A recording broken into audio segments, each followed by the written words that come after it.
Karl Watson. My name's Karl Watson. I'm proud to be here with a good group, it sounds like. My background is unique. I come from a very small town in western Kansas. I've lived here in Lawrence for 25 years and run a small business here in town for 15 years. As everyone up here loves this town, I do too. I think what's unique with my background is between small business experience and then 10 years with a large Fortune 500 company in corporate planning and budgeting, that I've got a set of skills that make me very qualified for the current situations that we are facing. We, as a community, have an incredible amount of diversity. And that diversity is what excites me. And you've already heard from two very different people. I think I represent a third very different person. I married a first-generation Filipino. She went on to start an engineering business. When she and I met in college, she was one of the few women in engineering. I've watched her struggle. I know what discrimination is. I've been there, and I've supported her. I have two girls that are in college. I'm excited to see them face less barriers, but those barriers are still there. I think Lawrence represents a wonderful opportunity, especially here in the state of Kansas, to take that set of values and go forward. What is your plan for making traffic and pedestrian workflow more efficient in Lawrence? Or how would you prioritize applying the Complete Streets initiative in comparison to other city projects? You have 60 seconds. Transportation is a vital part of what the city needs to provide as a basic service.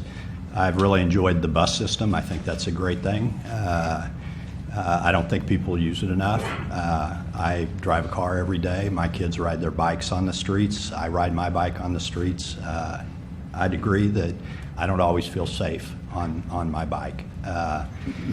We need better routes of transportation to get across town and in town. Right now, my thought would be we've just opened the South Lawrence Traffic Way, and that should change the dynamics of the riskiest place, which is 23rd Street, and especially the side streets. And it says, speak to the state of affordable housing in Lawrence. We have a professional engineering practice.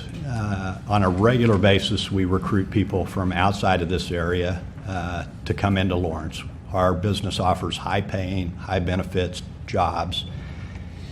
We've on occasion been unsuccessful in getting those professionals to buy local homes, and usually what happens is they recognize the home prices in either in Johnson County or in Eudora are less expensive than Lawrence, and they'll move to those locations. Now, that doesn't in itself represent a problem until later they decide to work in Kansas City, and then we lose that resource that we've invested in as a business in the city of Lawrence. And again, we're disappointed to lose that professional that's willing to work here with benefits and a high compensation level. Where do you think growth in Lawrence should be directed in the future? Address retail developments such as the South Point project. I come from a small town. We didn't have a theater. We had one gas station. We lost our grocery store. I look at Lawrence and all I see is opportunity. It's unbelievable to me. The investments that we've made in the last 10 years are unimaginable to someone from a small town and the friends that I still have in that small town. As a professional, as an engineer that runs a small business, I would love to see Lawrence attract professional jobs that pay benefits, because I think those are the jobs that are going to create economic development. I think bringing new people to town, our projects with our company bring money from out of town. We don't generate money from in town by having more retail, by having people work retail that pay back into retail. We need money from out of town to come into Lawrence with professional jobs. I'm so excited for our future. We've got the library, we've got the sports pavilion, I'm cut off. Seconds. What qualities will you look for in our new city manager? Clearly, the next city manager is a critical role for our community. We need leadership. We need somebody that can collaborate, someone that understands diversity, and that can understand the technical aspects of a changing world. What I would look for is someone that has that element of charisma and an ability to listen to what I would call the small voices here in Lawrence. I think usually we have a group of pretty strong voices that are heard, and over my 25 years here, one of the things that I haven't felt always happens is that some of the smaller voices that aren't as loud aren't well represented, and but should be considered important. And I differentiate with, I've worked in a big company. I've worked in the corporate environment. Lawrence is not a corporation. Lawrence is a community. I love this town. The people I know love this town. And we need a city manager that can have that sense of community and share it with us. And the question is, how would you address current and future needs of the Lawrence Police Department? The world is changing very rapidly. Professional jobs and administrative jobs are changing very rapidly. I've been involved with designing and building hundreds of buildings for different functions, and it always starts with the same process. It starts with, what do we need for the future? And when I look back over my individual knowledge, which I want to distinguish between the community's opinion, I don't believe we've established how the police department will function and the needs that it has in a way that architects and engineers can design buildings for success.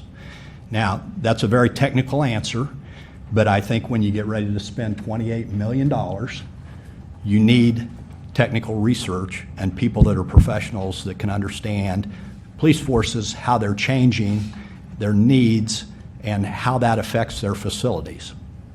Thank you. The entire northeast quadrant of Lawrence is a federally designed food desert. The former Borders building is the only viable site to address this community health issue with a full-line, affordable grocery store. How can the city of Lawrence make this happen? Grocery store for downtown is definitely important. My short answer would be it's hard for me to envision as a city commissioner exactly how I would help that process along. So clearly, some form of tax abatements, I'm not an expert in that area. Some type of incentives, I'm not an expert in that area. I think the city should have a limited role. I think the downtown is very vibrant. I think for city government to try to predict and plan exactly how stores go in would be a little difficult from my perspective. Thank you. The question is, Lawrence is a diverse community, but it has become clear that we have an equity problem with various groups and individuals lacking adequate representation in government. Please discuss the importance of this issue to you and how you, as a city commissioner, will work to ensure underrepresented groups have a voice. I think I'd agree, excuse me, with several of those things. Where I'd probably disagree is I think as a society we're in a unique situation.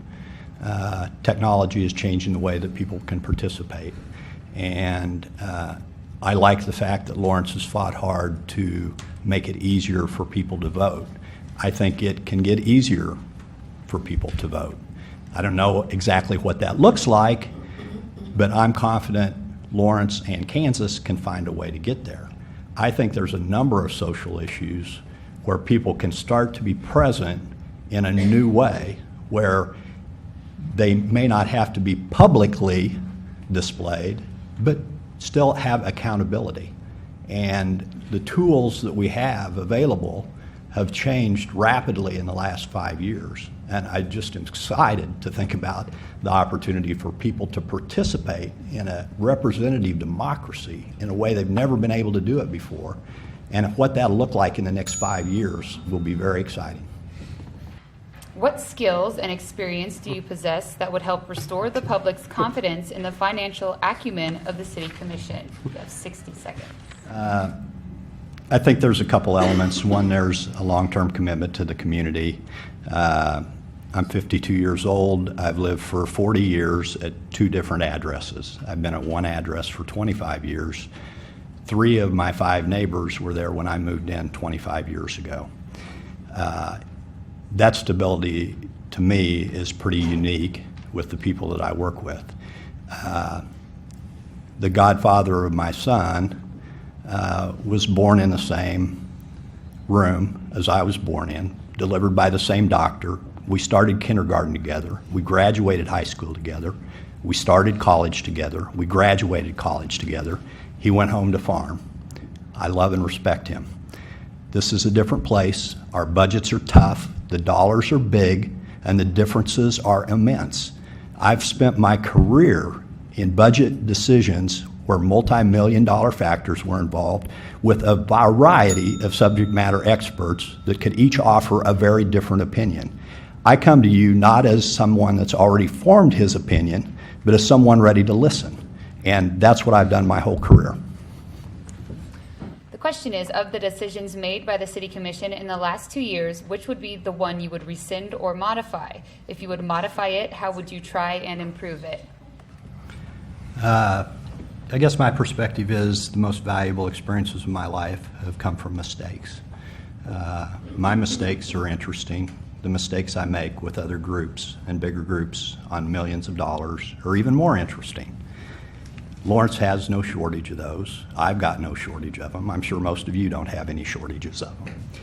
What I would suggest is we develop an atmosphere that allows people to make mistakes and encourages innovation. We've already invested an incredible amount of money in this community. We now need some dynamic players that can come to the party, that understand how to bring business to town, how to bring employees to town, how to keep the people that we have, how to serve the retirement community, and how to support the infrastructure without huge additional capital outlays that are going to drive taxes. We're ready to collect on all of these investments. My background is perfect for it. I'm excited to be part of Lawrence. I'll repeat, I'm excited to be part of Lawrence. What is your top priority that has not been mentioned so far? Question is, what have we haven't been asked? A lot of things. I think we haven't been asked about our passion. We haven't been asked about our commitment. We haven't been asked about our families. We haven't been asked about what makes a difference to us. What I'd share that you haven't asked is, we have a great city. We need some people, some new people to come to the table with some new ideas in a rapidly changing environment to start to bring people to Lawrence with new jobs, economic development, high wages, and benefits. That's how we capitalize on the investments that the Lawrence community has already committed to. My question is for Mr. Watson. And in reading your application, and it's an impressive one, I do have a question. Your business, you state, is international. I'm assuming, and one should never assume, but I'm assuming that travel is involved. And my question is, how would you appropriate the necessary time for the commission? That's a great question. Thank you. First, I have international experience, and so I've developed retail in several countries across the world. My recent experience is a business owner here in Lawrence who does construction and design projects nationwide. So I'm very experienced with the conflicts of owners and constructions and low bids and setting priorities and design standards. What I think sets me apart is bringing a new perspective based on some of that experience and being available to the public. And to your specific question, I work downtown. I have an office downtown, and I'm here every day. I travel 4 to 5 days a year, and I'm ready to talk, and I'm ready to help, and I'm passionate. Thank you.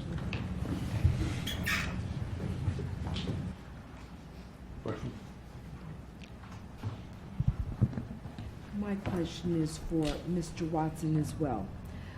Being an expert in building design, could you just tell us about a few of the building projects you have recently helped with design and how you believe this expertise will benefit the community? Certainly. That's a great question. Thank you for that. We practice engineering in more than 30 states. We're licensed. We've gone through those processes. The licensing, the requirements, the professional requirements are all very difficult. Our typical project is a 200,000 square foot large box commercial retail store. The owners are very requiring, the time limits and the budgets are very constraining, and the safety is paramount. I work with that every day, all day. Did that answer your question? Yes.